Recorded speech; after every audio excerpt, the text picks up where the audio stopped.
In the second week of February 1943, on the Tunisian plain west of the village of Fade, a U.S. Army supply truck carrying a full load of unopened wooden crates from the depot at Casablanca was overtaken by advancing German armored elements of the 10th Panzer Division during the opening hours of what would become the Battle of Kasserine Pass. The truck driver abandoned the vehicle. The crates fell into German hands intact. They contained a weapon the U.S. Army had been issuing to its line infantry for only 4 months, the M1 rocket launcher, the bazooka. The Germans recovered the truckload of bazookas, sent them back to Berlin, and began the engineering work that would, within 12 months, produce the larger and more lethal 88mm weapon the Wehrmacht called the Raketenpanzerbüchse, or, in the slang of the infantry units that fielded it, the Panzerschreck, the tank fright. The Sherman tank crews of the Western Allies, advancing through Italy and Normandy from the summer of 1943 onward, would meet the bazooka they had lost coming back at them, scaled up, in the hands of an enemy who had decided to make the design work harder than the Americans had. The bazooka itself had been an improvisation. The U.S. Army Ordnance Department in 1940 had been working on infantry anti-tank weapons that could be carried by a 2-man team, and that could defeat the armor of contemporary German tanks at ranges short enough to be practical from a foxhole. The conventional approach, heavier and more powerful anti-tank rifles, had reached the limit of what infantry could carry. The ordnance team at Aberdeen Proving Ground in Maryland, led by Colonel Leslie Skinner with a young engineer named Edward Oule as his principal designer, took a different approach. They built a hollow charge warhead, a shaped explosive that focused its detonation onto a thin jet of high-velocity metal capable of punching through armor plate, and attached it to a small solid-fuel rocket motor. The combination needed only a simple smoothbore tube as a launcher, open at both ends so the rocket's exhaust could exit safely behind the gunner. A man could carry it. A man could fire it. The tube cost less than $10 to make. The weapon was demonstrated to senior Army officers at Aberdeen in May 1942.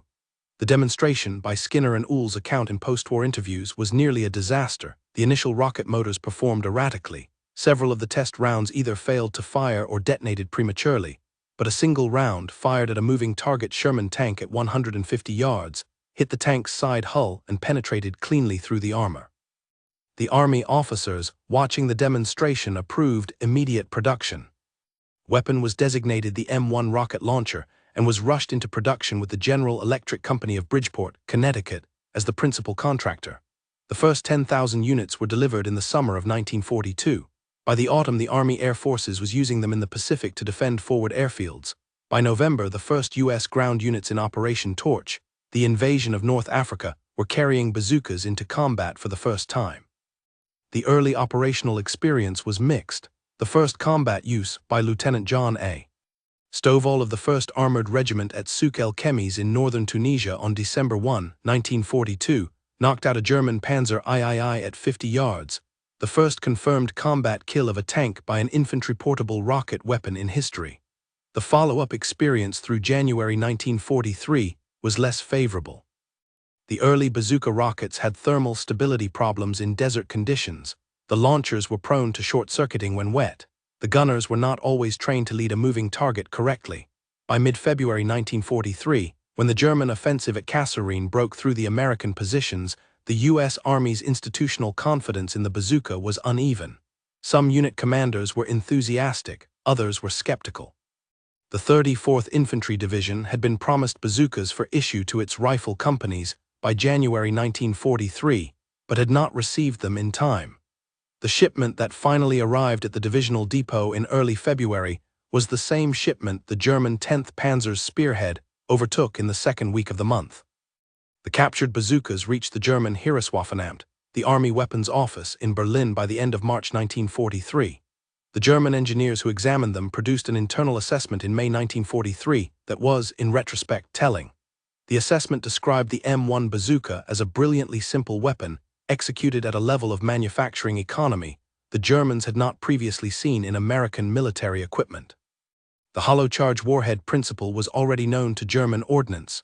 Germany had pioneered the hollow charge in the late 1930s, but the integration of a hollow charge warhead onto a solid-fuel rocket motor in a man-portable tube was a configuration the Germans had not previously considered seriously. The assessment recommended immediate development of a German equivalent. The recommendation was approved by Hitler personally in June 1943, with the directive that the German weapon was to be of larger caliber than the American original, so that it could defeat the heaviest Soviet tanks that were appearing in numbers on the Eastern Front through 1943. The German project, designated the Raketenpanzerbüchse, ran through the autumn and winter of 1943. The engineering team at the Heereswaffenamt scaled the bazooka's 2¼ inch diameter up to 88mm, 3½ inches, and re-engineered the rocket motor and warhead to the larger size. The first production units, designated the RPZB-43, were delivered to Wehrmacht infantry units in October 1943. A redesigned version with a protective blast shield, the RPZB-54, followed in early 1944 and became the standard German infantry anti-tank rocket weapon for the rest of the war. The Wehrmacht produced approximately 300,000 Panzerschrecks across both variants. The weapon was issued at a rate of 2 per German rifle company by mid-1944. The Panzerschreck reached Allied units on the Italian front in the autumn of 1943 and on the Normandy front in the summer of 1944. The damage it produced was specific and measurable. The Sherman tank, the standard American medium tank, was vulnerable to Panzerschreck hits on the side hull at any range up to about 150 yards.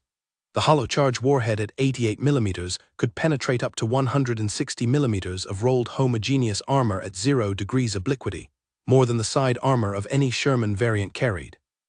The Panzerschreck gunner could conceal himself in dense terrain, hedgerow, ruin, treeline, and could fire from a foxhole at a range short enough that the bazooka-style flat trajectory made target tracking trivial. The Sherman crew, if it was caught at the wrong angle, had no opportunity to react.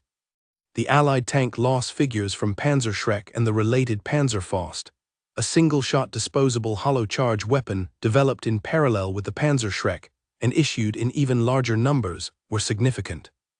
Post-war analysis of Sherman losses in the European theater between June 1944 and May 1945 attributed roughly 15 to 20% of total tank casualties to short-range infantry anti-tank weapons of the Panzerschreck and Panzerfaust families. The figure varied by terrain and operational tempo. In the close country fighting of the Normandy bocage in July 1944, the proportion ran above 30%. In the urban combat of Aachen in October and the Roer crossings in February 1945, it ran above 40%. The American Army's tank crews learned by the autumn of 1944 to deploy with infantry support that could engage hidden Panzerschreck teams before they could fire. The doctrine became standard. It had not been standard at the start of the Normandy campaign, and the casualty figures reflected the difference. The interim between Kasserine and the German fielding of the Panzerschreck saw two parallel developments worth describing. The first was the Soviet experience with American bazookas supplied under Lend-Lease. The Red Army received approximately 3,000 M1 bazookas from American stocks through 1943 and used them in limited numbers on the Eastern Front. Soviet ordnance engineers examining the weapons came to assessments closely parallel to those reached independently by the German engineers in Berlin. The bazooka was a brilliantly simple solution, and its principle was the future of infantry anti-tank work. The Soviet Union initiated its own program to develop a similar weapon, which eventually emerged after the war as the RPG family. The chain of lineage that runs from the Skinner and Uhl prototype at Aberdeen through the German Panzerschreck and the Soviet RPG to the rocket-propelled grenades of contemporary infantry warfare is direct and traceable. Every army that uses a shoulder-fired anti-tank rocket today is using an American design from 1942, modified by the German engineering of 1943 and the Soviet engineering of the late 1940s and 1950s. The second parallel development was the German Panzerfaust. Whereas the Panzerschreck was a reusable rocket launcher with an interchangeable warhead and a refillable rocket motor, the Panzerfaust was a single-shot disposable weapon, a precharged tube containing a single high-explosive shaped charge propelled by a low-velocity recoilless launch. The Panzerfaust was simpler, cheaper, and had a shorter effective range than the Panzerschreck, but it was issuable in numbers the Panzerschreck never matched.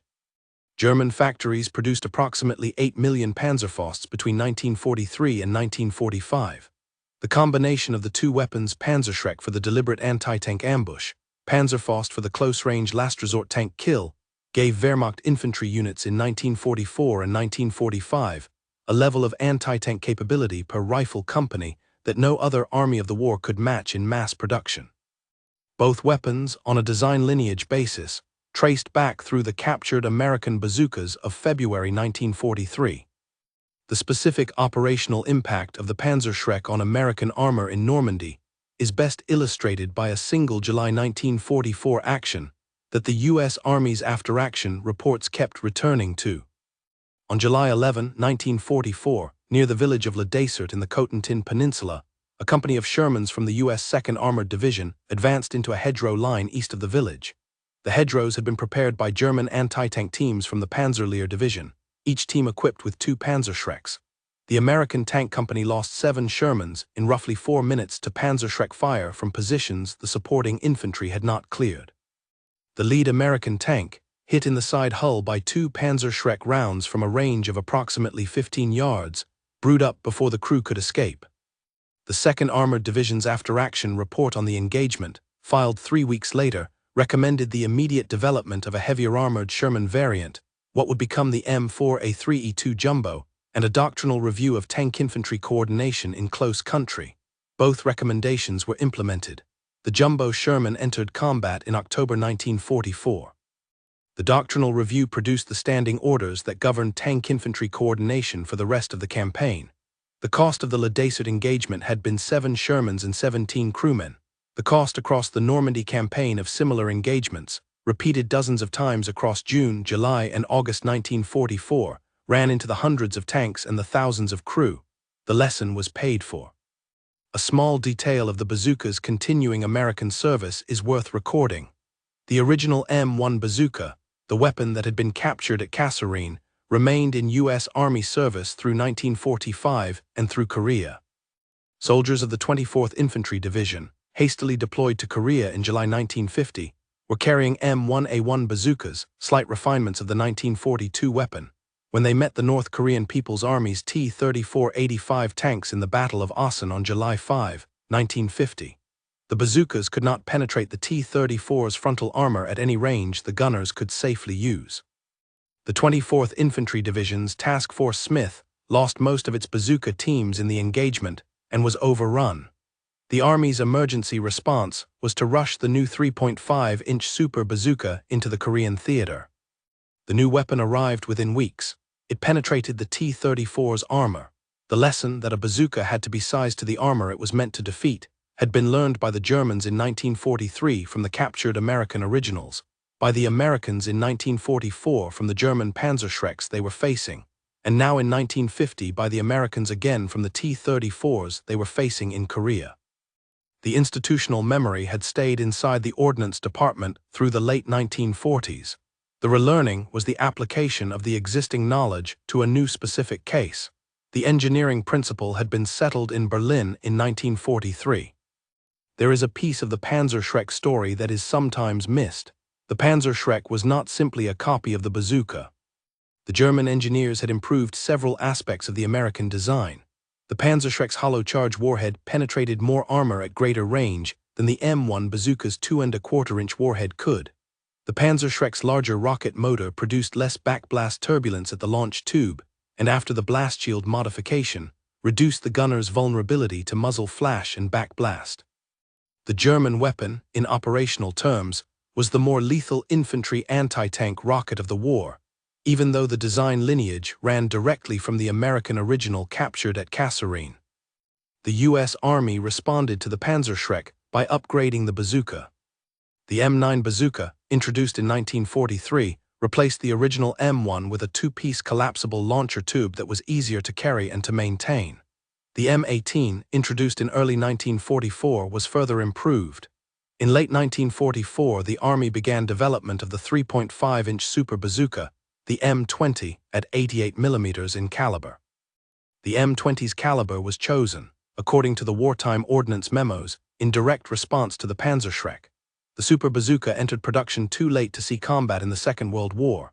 It was first issued in Korea in 1950, where U.S. infantry units used it against North Korean T-34 tanks with results that, in some accounts, satisfied the American institutional pride that had been bruised by the German scaling up of the American original. The Ordnance Department's relationship with the bazooka concept ran from Aberdeen in 1942 to the hills above the Naktung River in 1950, and the larger pattern of the design's career, invented in America, scaled up in Germany, scaled up again in America, and used in Korea against Soviet armor, is one the institutional memory of the Army has retained. The line officer infantry of the U.S. Army in Europe in 1944 and 1945 did not know most of this.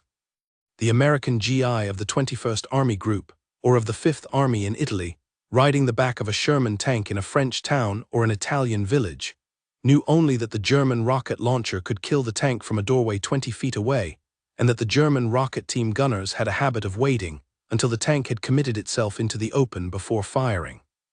The bazooka the American infantry carried in 1944 could do the same to a German tank, at the same range, with the same warhead principle. The technology had crossed the lines and crossed back. The young engineers at Aberdeen who had drawn up the original M1 bazooka in 1941 had not foreseen that the design would end the war as a German weapon as much as an American one.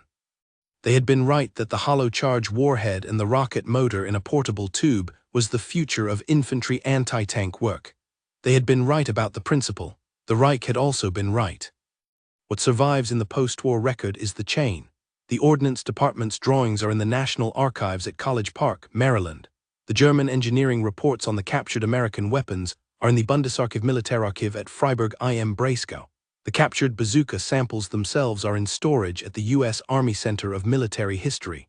The Panzerschreck and the Panzerfaust are in museums on both sides of the Atlantic. The Sherman tank crews who survived the European campaign mostly did not. The men who passed away taking small arms ground fire from concealed positions in the close terrain of Western Europe in 1944 had paid the cost of an engineering lesson the Reich had learned out of a truckload of crates abandoned in a Tunisian olive grove in the second week of February 1943. The lesson was small and clean, and it has not gone away from the institutional memory of any army that fights with armored vehicles since.